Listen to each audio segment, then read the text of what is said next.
Yeah ఏం చదువుతున్నావు? Army చదువుతున్నా. జగన్మామ తెలుసు నీకు? తెలుసు. ఎలా తెలుసు, చూసావా? ఎక్కువగా మా ఇంట్లో తన గురించి వస్తాయి టీవీలో. ఎక్కడ వస్తాయి? మా ఇంట్లోనే వస్తాయి, టీవీలోనే. జగన్మామ మంచోడేనా మరి?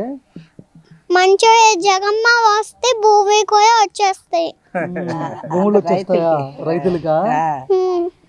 జగన్మామ పిల్లలకి ఏం చేసాడు మరి, స్కూల్ పిల్లలకి? డ్రెస్ ఇచ్చారు, ఇంకా షూస్ కూడా ఇచ్చారు. షూస్ ఇచ్చాడా? బ్యాగులు ఇవ్వలేదా మరి?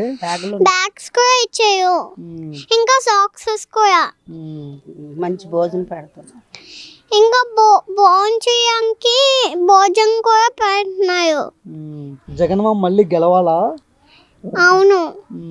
చంద్రబాబు గెలిస్తే?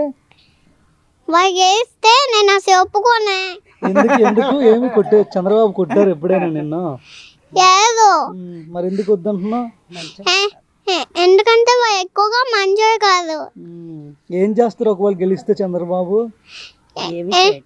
ఎందుకంటే ఫీ డబ్బు అనేసి అమ్ముతాయి, కానీ వాళ్ళ రాజకీయ యొక్క వచ్చాక కానీ అసలు డబ్బు ఇవ్వరు. డబ్బులు ఇవ్వరా? నాకు అది ఒక్కటే ఇస్తలేదు. ఆమె అయినప్పుడు నాకు ఒక్కటే కోరుకుంటాయి. మంచి వాడికి ఎప్పుడు చేయి జరగకూడదనే ఉంటాయి నాకు. మంచివాడి చెడు జరగకూడదని. జగన్ అన్నే మళ్ళీ మాకు కావాలి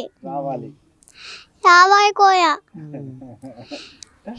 పెన్షన్లు ఇస్తున్నారు మామూలుగా జగనన్న? ఇస్తున్నారు. చంద్రబాబు వచ్చిన పెన్షన్లు ఇస్తాడు అంటున్నారు. అవన్నీ ఉత్తి పాచ అబద్ధాలు. మరి ఏం చేస్తారు చంద్రబాబు అయితే? తనైతే పెన్షన్ ఇవన్నీ ఇస్తాయి, కానీ రాజకీయ దిగాక ఏమి ఇవ్వరు అసలు. ముందు ఇస్తాను అంటాడు కానీ తర్వాత జై జగన్. జై అవంతి. జై అవంతి. జై ఝాన్సీ. జై ఝాన్సీ.